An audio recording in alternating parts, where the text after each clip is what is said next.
Assalomu alaykum YouTube'da kuzatuvchi obunachilarimiz. Bugun sizlarga bitta sekretni ochamiz.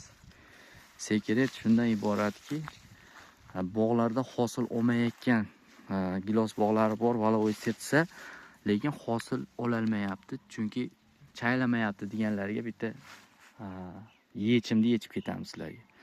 Mana shu bog' yoshi 7-yoshga o'tgan gilos bog', valovoy setsalar tabiatan 7-yoshda bunaqa meva hosil olmaydi. Mana bu hammasi shunaqa hosil ko'rib turibsizlar. Mana bunga sabab nima desalaring, bunga sabab asha changlatuvchi dori vositasidan foydalangan. Kimni gilos bog'larida shunaqa hosil olmayotgan bo'lsa, bizga telefon qilinglar. O'zimiz sizlarga dorilarni retseptini beramiz. Hozir retseptni aytsak, baribir tushunmaysizlar. 5 xil preparat dorilar ishlatiladi. 6-7 marta sepiladi. Undan oldin fevral oyida shu tagiga amafos bilan yaxshilab boqiladi. Shunda gilos shunaqa hosil olishlari mumkin. Bu valovoy sertsa gilos. O'zimizning valovoy sertsa. Mana hosil.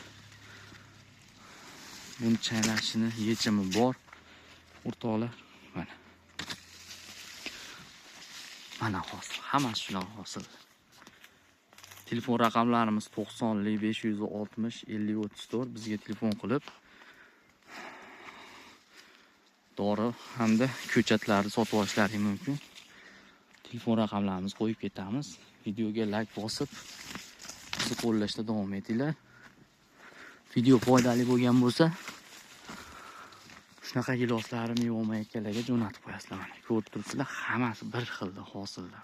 Bu yana terim bo'lyapti. Mana hosillar. Juda qo'yib yuborgan. Sog' bo'linglar, videoga like bosishni unutmanglar.